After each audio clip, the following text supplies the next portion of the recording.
Okay, I think we're going to start now. Morning and welcome again to the second day. And I'm delighted that so many of you all have come more or less on time. And very clearly, there's a preference for the left side of the room, so that's also good.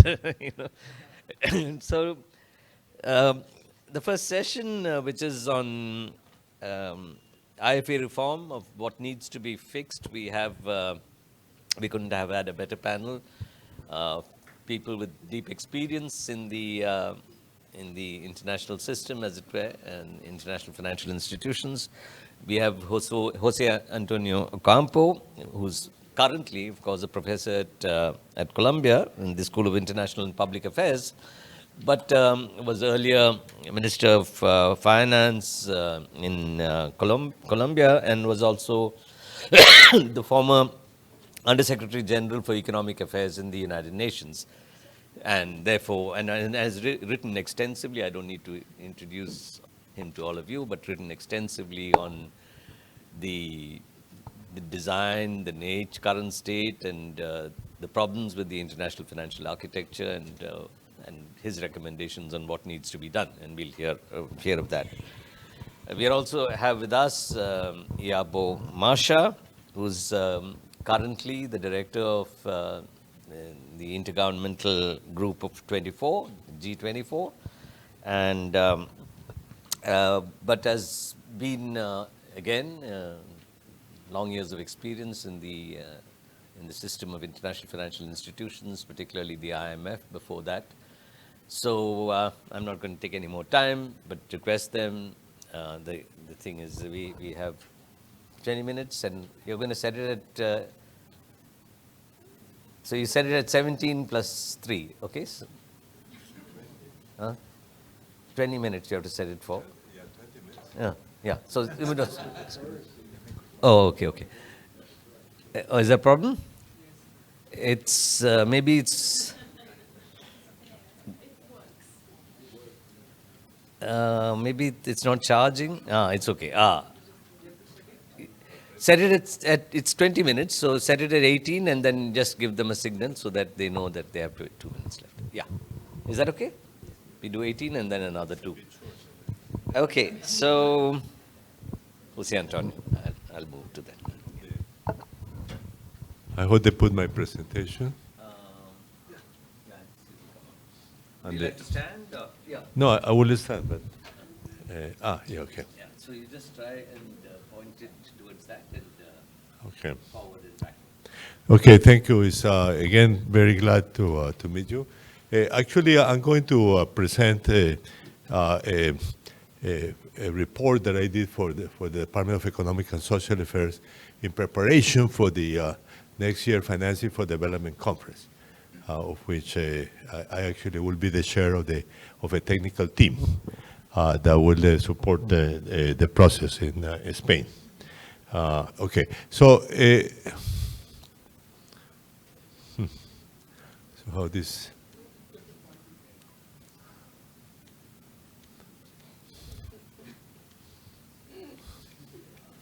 Okay. Too fast. So I would say these are the topics that is covered: the multilateral development banks, the international monetary system, the issue of debt restructuring, on which we had a discussion yesterday. International tax cooperation, I will skip basically because we talked about that last night. And some critical institutional issues. There are other themes that I'm not going to deal with, which is development assistance, the funds to finance the provision of international public goods, and financial regulation and supervision, which are also, let's say, topics for that. So in the case of multilateral development banks, this is basically the basic functions. The one is the first and is very well known, is the access to countries that don't have in better conditions than in the private sector, with the critical issue being, of course, the support to low-income countries. And that's why, in particular, the multilateral development banks are much more important in sub-Saharan Africa and in South Asia, which are the two regions with the most significant poverty in the world. Then there is the countercyclical function, which is a topic that I find very important because we talked yesterday about the procyclicality of private financing for developing countries. So the countercyclical role of multilateral development banks is quite important. As we will see, the World Bank has been better than the regional development banks in that regard. And then the crucial debate today, which is in several documents from last year, is the financing of the contribution of developing countries, including middle-income countries, to international public goods. By the way, I use the term international public goods and not global public goods because there are also regional public goods. We have a very important one in Latin America, which is the Amazon, for example. So somehow I find that the regional are equally important than in, the global, let's say. And then the financial instruments, depending on the banks, they give loans, equity contributions, and guarantees, which are very important to support private financing in different ways. And then the basic issue, critical issue is conditionality, which of course is even more so in the case of the IMF. Anyway, so I said that the best case of what they call a dense system, which is a system which has global and regional institutions and some sub-regional institutions, is precisely the fact that the regions or countries in regions consider them their regional banks more their own.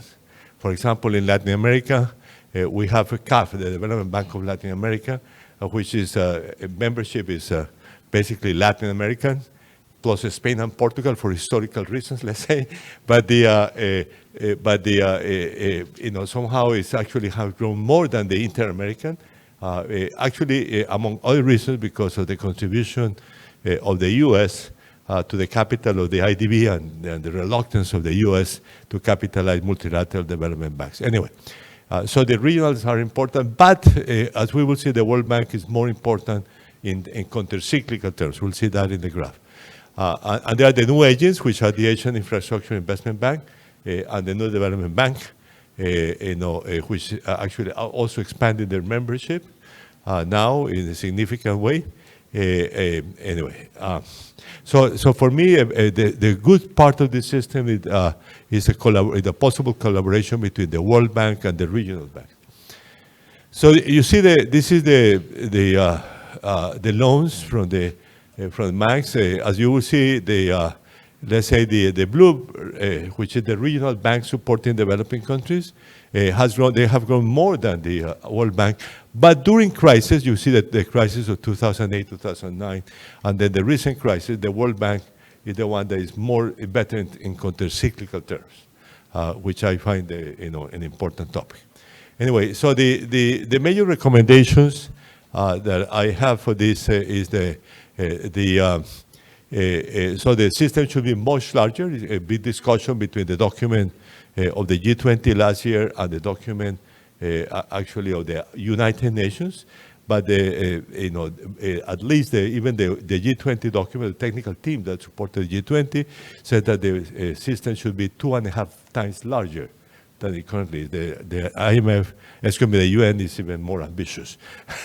But anyway, so it's but then that means capital, and not only capital, because in international public good it has to be a conditional financing, a concessional financing, and that means more capital and probably some subsidies that have to be given to the countries to support that regard.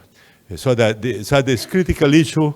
Then is that capitalization and the additional resources and the reluctance, let's say, okay. And then the need to work as a system, which is improving, but it's not enough. By the way, it's much better than international monetary system, where we will see there are almost no regional institutions. Okay, the international monetary system, the big reforms were actually adopted in 2009, 2010. It's very funny that they did not adopt a major reform after the recent crisis, the series of crises, because COVID plus the inflation, the world inflation rate. So at that time, they created the flexible credit line and other contingency facilities. I think these contingency facilities are very interesting because they in a sense, replace the need to accumulate foreign exchange reserves, which has been the major trend of developing countries to face the volatility of international financing. So this contingency, when I teach this to my students, these are the overdraft facilities that you get in the bank. This is equivalent for countries, let's say in the IMF. So you don't have to draw on them, but you have the funds that you can use if you need them. Actually, of the flexible credit line, the only country that has used is my own, Colombia, which is paying it back, but there are 4 Latin American countries using it, Colombia, actually Mexico, Chile, and Peru now, okay? So they should be much more advanced in this area, much more contingency facilities, in my view. And there is also the proposal for the IMF to have a special line to intervene in private capital markets in a counter-cyclical way. So basically what some central banks have done, which is basically try to intervene in the markets when that's exactly what both the Federal Reserve, well, the Japanese have been doing that, the central bank for a long time, but the Federal Reserve and the European Central Bank had they had a significant intervention after the 2008-2009 crisis. Now, the critical issue in the case of the IMF is conditionality. After the Asian crisis, there was a significant advance in which it was agreed that the IMF would go back to the old practice of simply looking at macroeconomic conditions, because they have expanded into structural issues, privatization, opening, trade opening, et cetera, et cetera. So that was a basic agreement, which was very important. And in 2009, they said that not meeting the structural benchmarks would not stop the disbursements of loans. But after that, there had been a step back, let's say, and some conditionality, including governance standards. There's a lot of discussion whether the IMF is actually capable. There is actually a very interesting report of the Independent Evaluation Office on that, in which they basically said that the IMF should basically not be very active in those governance areas because it's very difficult, let's say, for that. Anyway, and I think this is very important to maintain low conditionality, or let's call it macroeconomic conditionality only, as the basic standard of the IMF. Now, the major reform I think has to be done is actually an active use of special drawing rights. In many ways, you can say, well, change the composition of the countries receiving the special drawing rights. That's one issue, but that's very difficult to agree on. But about 70% go to advanced countries. But basically, the money is not used at all. I mean, 90% or more of the SDRs are not used at all. So the thing is how to use them. And my basic proposal among other people, with other people, is let's eliminate the dual accounting of the SDRs and the regular funds of the IMF, so that the SDRs will always be considered deposits of countries in the IMF, which then countries can use actively. Well, the IMF could use them to give loans, but also they could deposit them in multilateral development banks or in special funds for special financing. So that's I think, and this is the other thing, the lack of regional institutions. This is my estimates of the size of regional institutions. As you see, the European mechanism is the only important one in significant terms. The Shanghai goes next, but the Shanghai has actually not been used by any country as far as I know. So it's, but then the others are, very small, including the Latin American one, the FLAR, the Latin American fund, in which we have failed to get Brazil and Mexico on board. May I say that? It's 8 members, but Brazil has not agreed to be a member, and Mexico has not either. Anyway, debt restructuring, I think we already discussed this yesterday. In my view, the solution is actually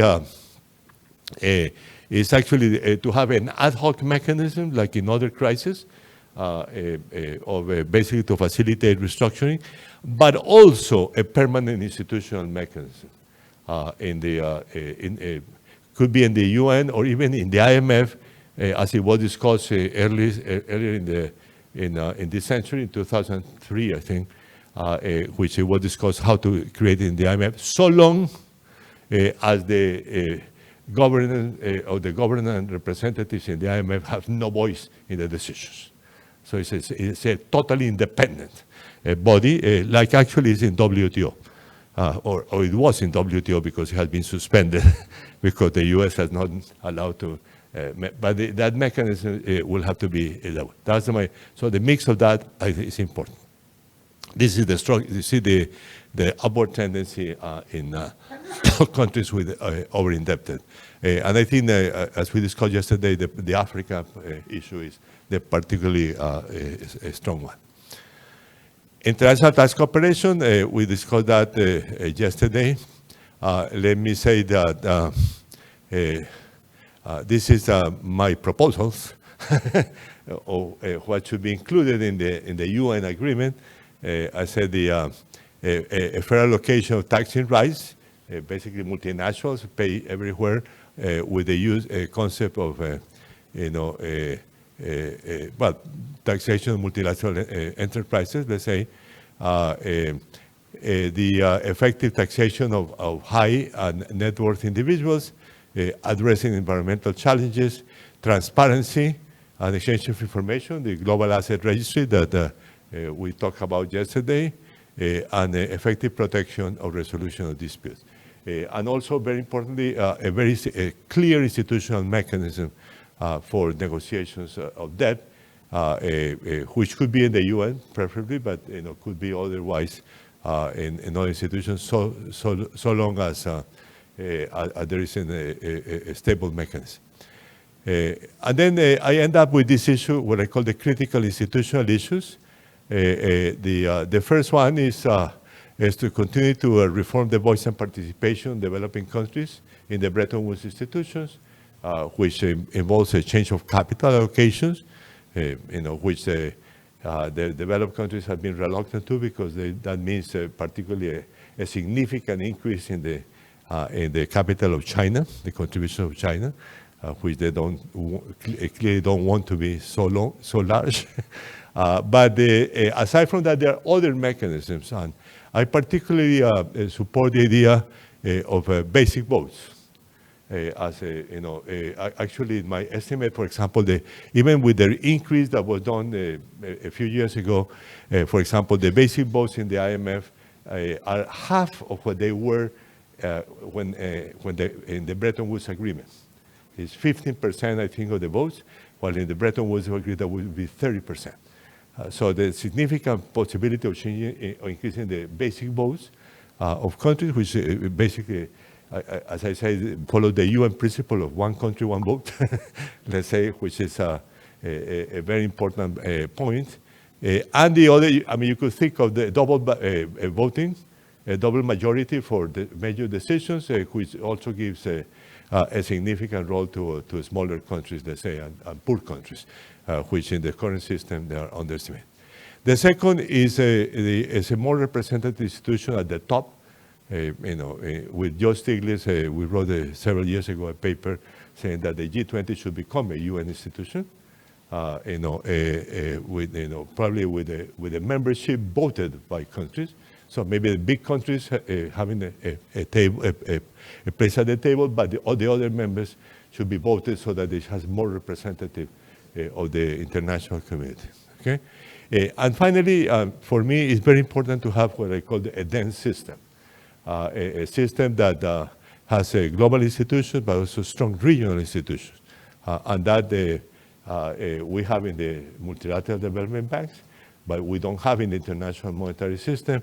and we don't have in taxation. And so in all areas, we should have a strong regional institutions so that there's a great collaboration between global and regional institutions. Okay, thank you very much.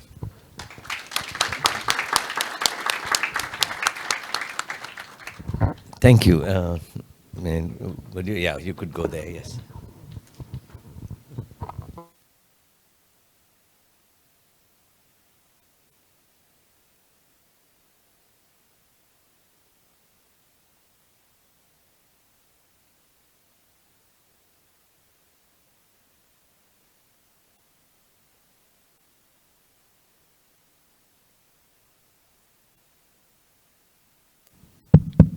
Yes, good morning, ladies and gentlemen, and thank you very much for giving me the opportunity to talk about the reform of the international financial architecture.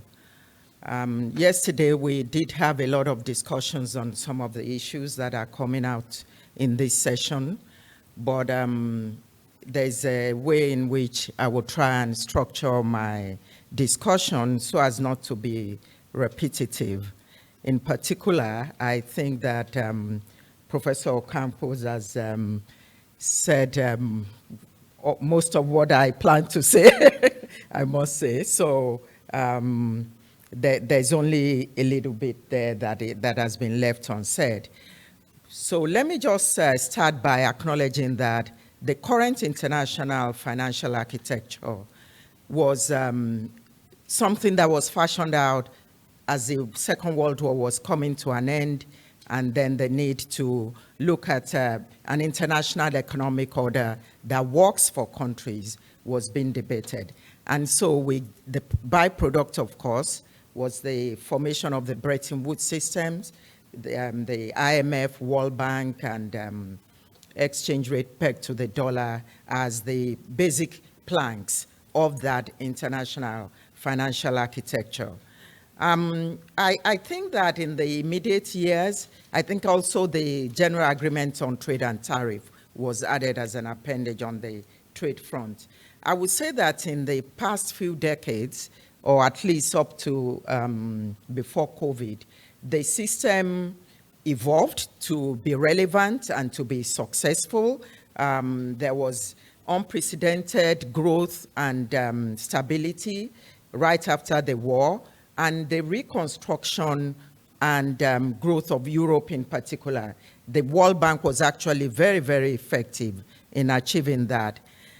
And over the years, the breakup of the Soviet Union, major sovereign debt crisis, the rise of developing countries as major economic blocs, all of these have seen changes in the rules of the game to make the IFA more effective. But notwithstanding, there are several challenges, and on top of the challenges that are in the systems, in the major IMF and World Bank systems, the external environment itself is changing. The world is going through major structural shifts, increased multipolarity, financial interconnections, the challenges of digital and technological transformations. All of these speak to the need for us to fashion an international financial architecture that will work for today, not necessarily the ones that worked for the past. So reviewing all of these, I have identified 6 major areas in which I see things changing. One is the governance and institutional arrangements at the Bretton Woods institutions. Since they make the rules, they do need to reflect the changing economic dynamic of the external environment. The second issue are issues relating to the global financial safety net, a lot of which Professor Ocampo has spoken about. The global system financially, in terms of promoting global financial stability, is more fragmented than at any other time, and that makes guaranteeing the stability of the global financial system and coping with systemic financial crises more difficult. Thirdly, the issues around the purpose of the World Bank and multilateral development finance institutions.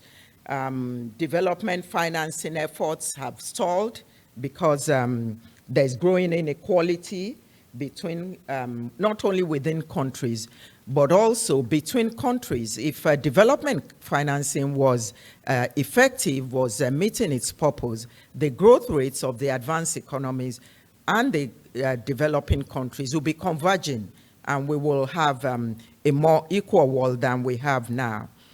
Then there's the issue of the sovereign debt resolution again, very, very well articulated in Professor Ocampo's presentations and some of the discussions we had yesterday.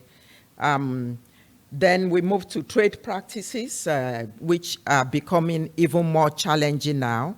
Some of the responses we see to geopolitical tensions and some to climate goals are challenging the role of trade as a key enabler of growth.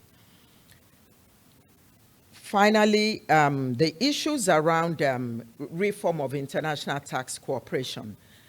These are not issues that were initially envisaged at the time of the setting up of the current international order, but it's becoming quite clear that the system is antiquated, more than 100 years old tax rules, working in a digital age, and also magnifying inequality to the extent that countries are not able to garner enough resources to achieve their goals.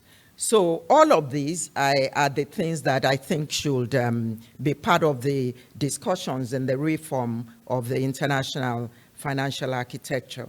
So if I can just go quickly through some of the recommendations I have here. One is to start with the governance and institutional reforms, which should be based on enhancing the voice and representation of developing countries. The IMF has already started a process that could eventually lead to quota realignment. And I think this is very important because these institutions have to reflect the relative size of the countries.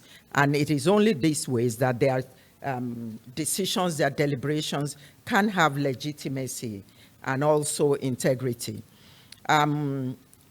The expectation is that it will lead to an expanded voice for the emerging markets and developing economies, who are now constituting the greater share of global economics.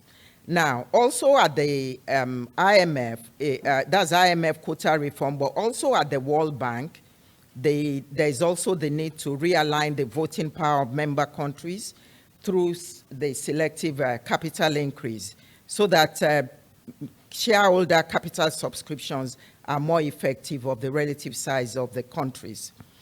The governance of the institutions should also reflect the diversity of membership. This has also been raised in the previous speaker, by the previous speaker, the need for the selection process of the top management, not just the head, but the top management, to be merit-based and to reflect the makeup of the institutions in terms of diversity. Now, when we come to the issues around the global financial stability, crisis prevention and response mechanism, it's clear that IMF resources are inadequate, and so what one would like to see is a system that is quick to respond when it comes to crisis prevention. And one of the recommendations in Professor Ocampo's presentation also is the need for an institutional mechanism, not just the contingent facilities, the precautionary facilities that would take months to obtain, but to have in place a standing facilities that would quickly respond when developing countries are facing some quick market reactions that they need to address immediately. The involvement in lending program by the IMF on structural issues, that is a welcome departure from just being a lender of last resort. But the conditionalities, the cost of borrowing, sometimes magnify macroeconomic vulnerabilities. So in this regard, one is looking for a fundamental reform of the conditionalities process, but also the interest rate policy of IMF. The SDR rate is one of the major sources of instability, macroeconomic instability in non-advanced economies because any change in the interest rate affects developing countries to the extent that the SDR basket is composed of the interest rate of developing countries. Regional development banks have complemented the work of the World Bank, and yes, I do support the recommendation that the possibility of regional mechanisms for financial stability could be explored too, especially for EMDs that do not have access to such kind of backstops on their policies. The need to increase IMF resources so that it can be aligned to the scale of global challenges and long-term development needs. So to also maximize the impact of the SDRs and address global challenges with durable results. The recommendation on using SDR for liquidity management purposes is also something that IMF could look into. Indeed, as shown by Professor Ocampo, the SDR is the most underutilized asset in the world, and incentivizing its use could actually make it get to the status of a global reserve currency, which was the idea behind it at the conception of the Bretton Woods systems. Elimination of surcharges so that in countries do not become more burdened by approaching the IMF. This is one of the major challenges that many of the big borrowers from the IMF paying $6 billion worth of surcharges to the IMF. And the recommendations, one will say, is to cap the total interest and surcharges, that's one, to align the thresholds for exceptional access and level-based charges, or to count what countries has paid as surcharges as principal payments towards their IMF loans. We also welcome the ongoing reviews of the other lending programs at the IMF, but more importantly, they need to revise this debt sustainability framework. The framework is unsuited for the development challenges that countries face today and will not provide the kind of quantitative information on what the development and climate needs are. Now, if I go on to the issues around development banking, I think that what has happened over the years is a gradual shift from within the World Bank away from some of the most important sources of growth. One of the presentations yesterday did gave an example of how the World Bank is almost completely out of infrastructure lending in certain regions of the world. And so we need to, we would like to see that reversed with the World Bank being at the forefront of development lending and working with regional organizations as a system.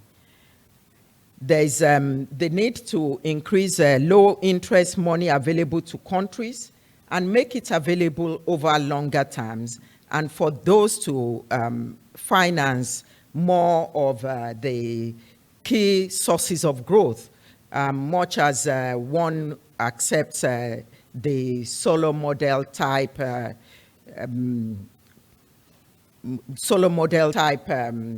position on the contribution of progress, technical change, and all that. Capital is still a major source of growth, and would like to see the World Bank more active in infrastructure development. In terms of how the World Bank finances this, some of the policies they have implemented on the G20-led capital adequacy framework and balance sheet optimization has brought in some new capital, but it is also important that capital increase is needed to sustain development and climate financing in the long term, and to provide it in the quantity that would meet the world's goals. Now, I will go quickly through some of these other issues that are part of this resolution, are part of the modernization that we want to see in the international financial architecture. The debt resolution framework presented is also in alignment with my own recommendations too, but the mechanism, whatever new mechanism that is going to replace the ad hoc, what I call the ad hoc common framework, would be one that can work quickly and reduce the overhang, the debt overhang for countries, so that they don't spend 2-3 years still trying to negotiate a resolution, and then allows them to create the fiscal space for them to move towards sustainable and climate goals. Reforms should provide credit enhancement to lower the cost of capital and liquidity support for countries that are also not in distress, but that lack fiscal space. And the sovereign debt restructurings must compel all creditor classes to participate and deliver a level of relief necessary to mobilize financing for climate and development goals. Private and commercial creditors should grant commensurate debt reductions alongside public creditors with a fair comparability of treatments. The other issue which aligns with with the previous point I made on the reform of the IMF is that the sovereign debt restructuring must be based on an enhanced DSA analysis.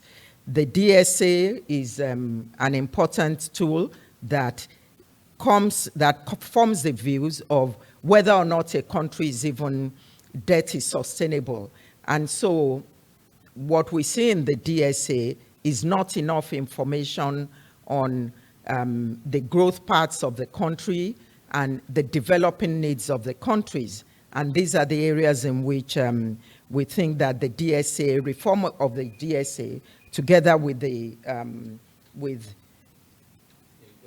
2 minutes, okay. So a reform of the DSA as part of the sovereign debt restructuring framework will provide countries with much more resources to be able to progress within the growth paths. Now, let me move quickly towards on the issue of trade reform. I think what we note in the past is how trade has enabled growth, has enabled countries to move millions of people out of poverty through exports. But what we are seeing in the reversal is coming from geopolitical tensions, climate goals, and some of these barriers now weighing down on countries. Much as countries have a right to focus their industrial policies on what benefits the country, in a multilateral environment, we do expect that such policies will be integrated into the spillover impact of such policies on other countries, the countries that have served as their factories, so to say, will be integrated. And so we will then have a situation where trade does not jeopardize the hard-won economic gains, poverty, and poverty reduction of the past. So reducing free trade, reducing protectionism and unfair trade practices are absolutely important. So beyond the Bretton Woods institutions, governments and multilateral institutions should address geopolitical issues and reinstate free trade policies. It is also important to address imbalance in the implementation, in policy implementation, and to remove the non-tariff barriers that are disrupting trade in emerging market economies. And if I can quickly make a point, just go a few seconds over time, on the reform of taxation, international tax cooperation. The UN process, the OECD inclusive framework is a step, is a beginning point. The UN reforms, the reforms going on within the UN to create a framework convention on taxation is something that we very much support. It will bring more inclusive decision making and could be the process that's enabled, that contributes to the achievement of substantial revenue for developing countries. So this is a process that should be very much embraced and should progress as we see it, as things work out. But we also see that the creation of the current G20 Brazil presidency's recommendation of an inequality tax is something that could provide substantial revenue for developing countries and also the world in general to address global public goods. So all in all, these are the kind of reforms of the international financial architecture that we believe could make a difference in crafting a new system, a system that works for all, that works for developing countries as well as advanced economies. Thank you very much.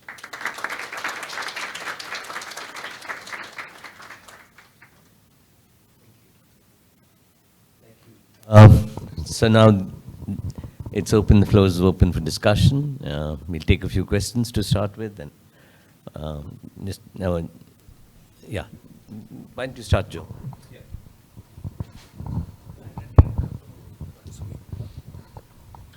Thank you very much for those very useful comments.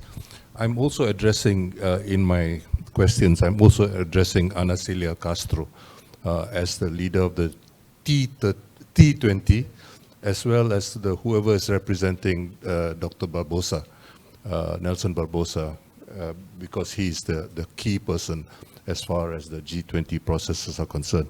I think we have a range of issues which are problematic, which both the speakers have eloquently put forward.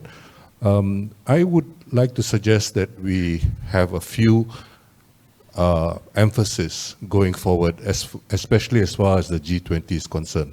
Let's face it, the G20 is essentially an organization of big economies, the 20 biggest economies in the world,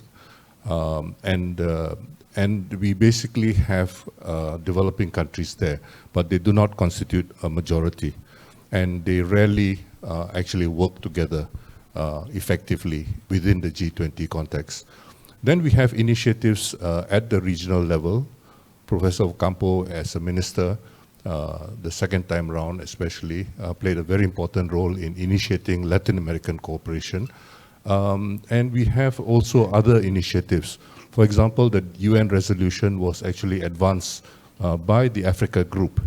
And we have to recognize that the Africa Group had a tough time getting support initially from some of the other developing country groups. In other words, what we find now is a situation where there is very little leadership of the developing countries within existing multilateral fora. So just strengthening multilateral institutions, which is very, very important, is not going to necessarily address the problem.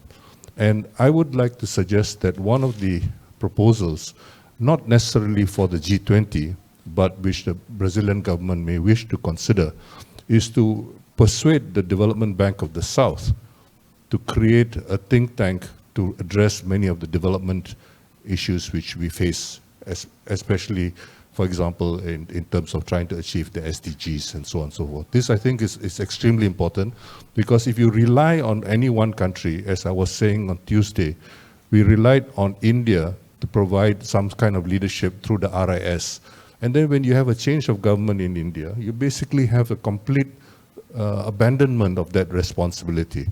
And that means the whole non-aligned movement is not playing that kind of role which you have, which is possibly there. So this, I think, is extremely important if we are going to really make some progress on a sustained basis, to have that institutional basis, but not one which is subject to the whims and fancies of any one government of the South. Now, one of the victims of the pandemic. Okay, I think the governance issues, there are a few governance issues which I think can be pushed more effectively now than ever before. Because in terms of the history of the governance of the IMF, what is happening right now has got nothing to do with the history of the governance of the IMF. What was agreed to in 1944 and in the mid-1940s is actually quite a far cry from what is happening today. So we need to make a different type of an argument, and a pragmatic one. And I think Jose Antonio Ocampo has in various writings actually emphasized the reasoning as to why we need better governance, more participatory and representative governance of the IMF. Let's face it, power is not going to concede. The rich countries are not going to give way without, but I think we need to begin to think seriously of why it is also, there is something to be gained for them. We have a system right now, for example, where intra-European trade is counted for the weighting of the rich countries, and so on and so forth. There are a huge number of inconsistencies, and as I think Jayati mentioned yesterday or the day before, we have a situation where a lot of the agreements, a lot of the arrangements have basically been set in stone for almost 2 decades now. And these were arbitrarily decided. Yet another problem which we have among the developing countries is the question of the regions. How do the regions really, I already hinted at the fact that Latin America, there's some cooperation. The Chiang Mai initiative is mainly limited to East Asia, and as was pointed out, we do not really have any functional, nobody has actually used the Chiang Mai arrangements. I'm not really bothered about that too much. We have now, on paper at least, multilateralized swap arrangements, but East Asian countries generally, at least the members of the East Asian group, really do not have, are not that vulnerable. But we need to begin to think about these problems as not just regional problems. And so trying to think about these issues as international problems where, for example, people like Leon's Nidikumana and Ndongo here and Charles in his presentation yesterday and so on, we basically see a situation where the African situation is terrible. And Martin Wolf, who's not exactly a very radical critic, has pointed out that basically when the US Fed raised interest rates, money left Africa. Money left the low-income countries. So you have this kind of vulnerability. Sorry, let me quickly finish. Another thing which has happened, which recently, I just want to endorse what Jayati recommended as far as the SDRs and why it is an easy option for the rich countries. Okay, the SDRs are an easy option because they have failed as far as providing ODA is concerned. They have failed in terms of providing climate finance, and we face an existential threat because of the rapidity of global heating, and we need to do something about it. And this becomes the big push, which I hope Brazil can push going forward to the G20. The last point I want to make is yeah, I just want to say that during the period of the pandemic and so on, of crisis, Southeast Asian countries, which are quite conservative, like Indonesia and Philippines, resorted to monetary financing, direct central bank financing of the treasuries, something which would be unimaginable in the past. The point is that even conservatives are breaking the rules which were previously broadly accepted. And this is a time where I think you can do a lot more than previously was possible. Thank you. Okay, I think what we'll do is we'll take maybe 2-3 comments and then come back to, yes, please. Really great presentations. I just wanted to comment on the issue of SDRs.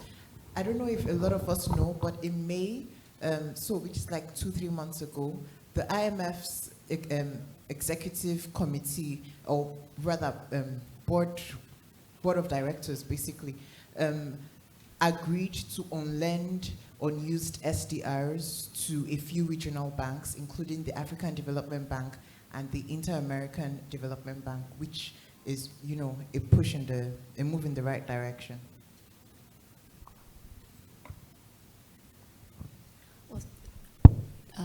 Great.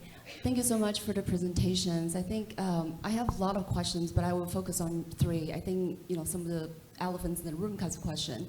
So the first one is really, how do we push forward the governance reform? Because I think a lot of the reforms are really based on that presumption that there's some governance reform can push forward. So what are the carrots and sticks that we could, you know, really push the incumbent, you know, powers to change the status quo? And I think, you know, Jomo mentioned something that the Global South, development banks, regional banks, national banks need to join force. And I think that sounds great. And of course, G20 could play a role, and we'll hear more this afternoon, hopefully. But I just wonder if you have any other suggestions on that, because it's clear the Treasury of Secretary, you know, in the United States has said, you know, we're not interested in giving up any of our share votes. And the Congress basically believed that the SDR is backed by the dollars. They wrote a letter to Janet Yellen and said, you know, we need to Congress to authorize this because this is essentially using our taxpayer money.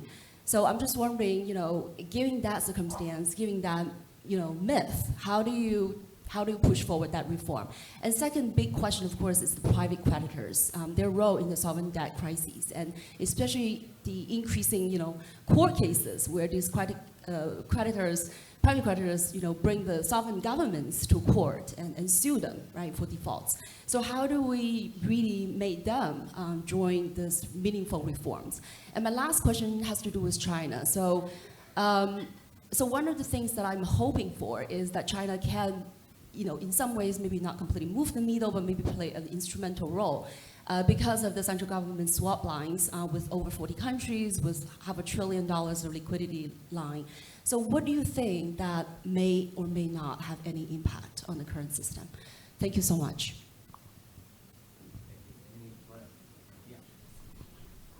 I have one question for Jose Antonio regarding national development banks. In Latin America, there are, as far as I know, 107 development financing institutions. And they're very, in general, the surveys that I've done on them, limited in terms of risk assessment, in terms of governance, in terms of lending. And if you look at their balance sheet, if you compare that with, let's say, sub-regional development banks, CAF, and the Central American Bank integration, those banks, about more than 50% of their balance sheet is infrastructure, and taking outside some of the larger national development banks basically do financial inclusion for SMEs. Are there any precise recommendations or proposals to increase the capacity of national development banks and how they can work with sub-regional development banks. One last thing I wanted to say, for example, some national development banks, by mandate, they have the mandate to invest in climate finance. But if you look at their portfolio, less than 1% of their loans are climate finance, because climate finance is much harder than other type of activities, and they don't have the capacity. Thank you. Okay, last question. Thank you. I promise I'll be very short. So thank you very much for the presentation. My question is more political than economical. So a lot of things that you presented today relies on the cooperation between North countries and the Global South. In your opinion, is there anything that also the Global South could do together? So we know that after the 2008 crisis, the BRICS, they had a coalition to reform the IMF. We had the creation of the New Development Bank, but it looks like the cooperation among the Global South is not as strong. What the Global South can do together to also reform the international financial architecture? Thank you. Okay, there's one person right at the back, and that's it.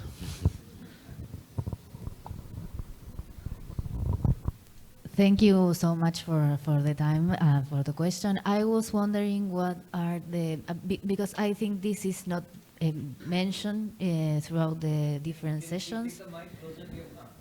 Do you hear me now? Yeah. Okay. I wanted to ask about how these conversations can relate to the right to care and to the advancement on this right that is being done by the Latin American feminists in terms of rights, because I hear about climate change, but I don't hear much about care and how do we develop providing for the basic care needs also. So is there a space for those agendas as well in these development issues? And is there any room to start talking about redistribution rather than financing? Because I think that's in the bottom of it. Thank you. So back to the panel. Would you like to use that? Or you can use this. Well, they are significant. Let me start by the issue of the Global South. I mean, my experience, my view has been that G24 has been the most effective. And actually, the decision, for example, to intervene in international tax negotiations was very positive. And the views, I think, in contrast, the G77 of the UN almost decides nothing. It's a very ineffective mechanism. So it's more, I think probably, for example, using the G24 more actively in this process, I find it will be very good. Now, on the issue of there are so many questions, but let me say on the G20, I will make two comments. First of all, let's say on the priorities. I think last year, it were very good on multilateral development banks. This year, hopefully, there was something on taxation, but has been very weak on debt. I hope this decision will come strongly this year to see if there is any issue. I mean, there was no mention.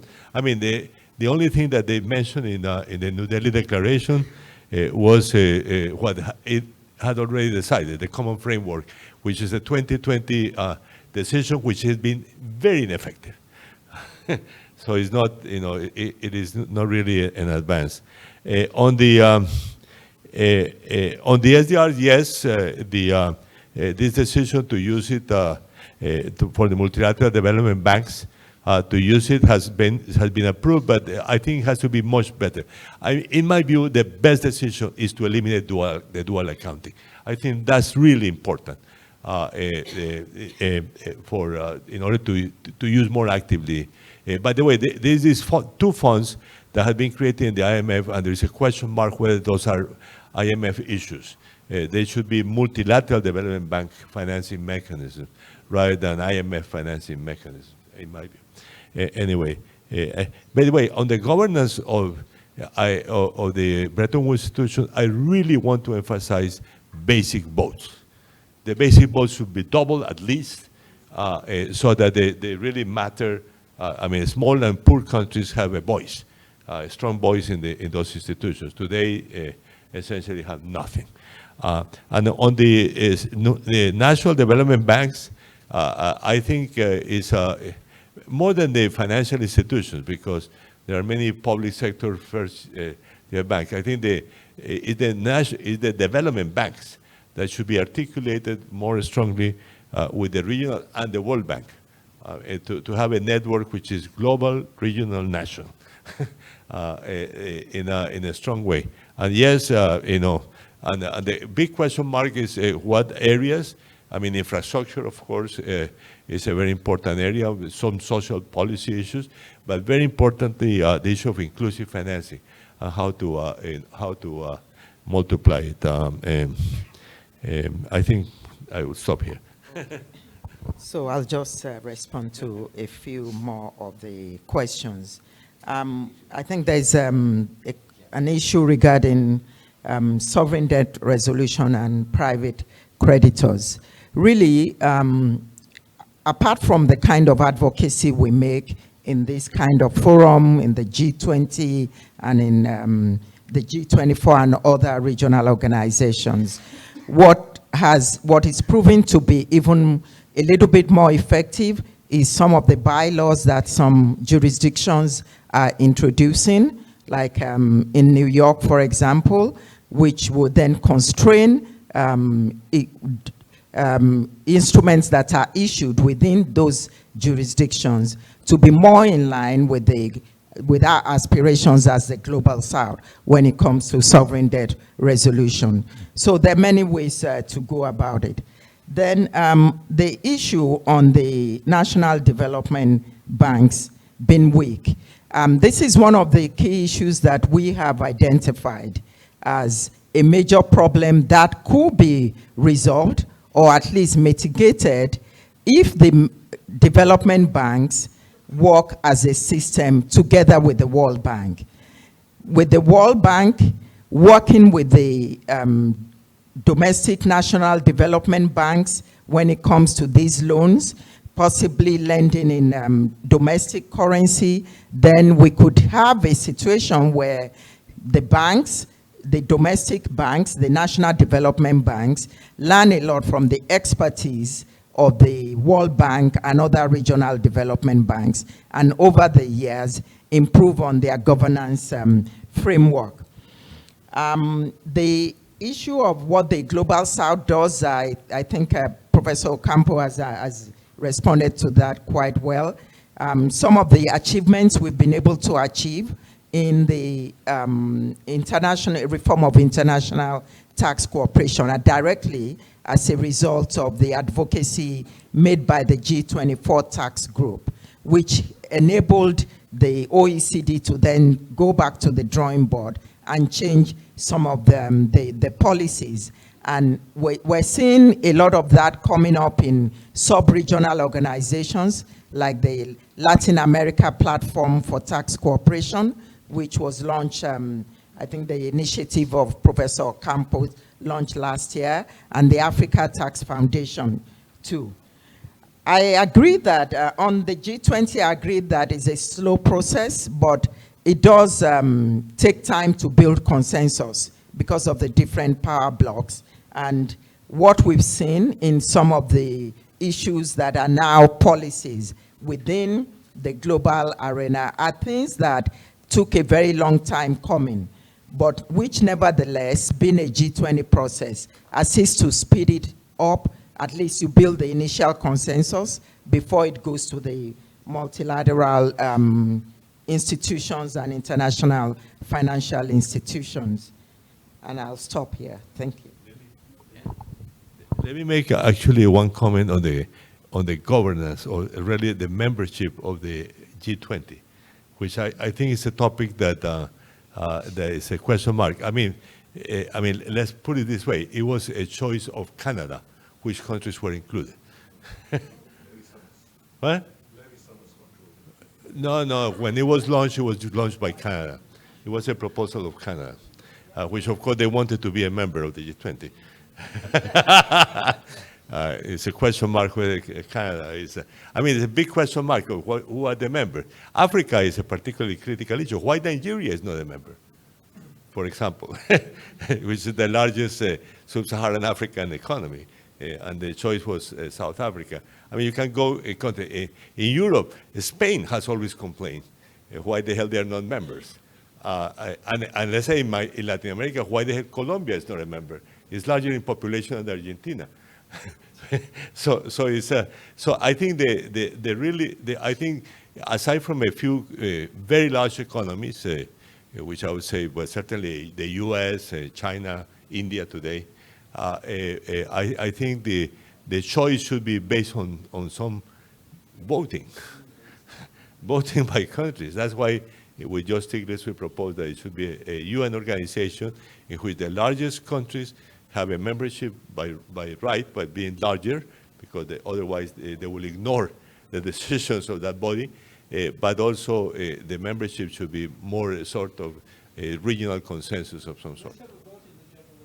What? No, it's a mix between the Bretton Woods composition of membership with the UN. It's a mix. Okay, thank you. So we know what needs to be fixed, and hopefully somebody's listening. Thank you very much.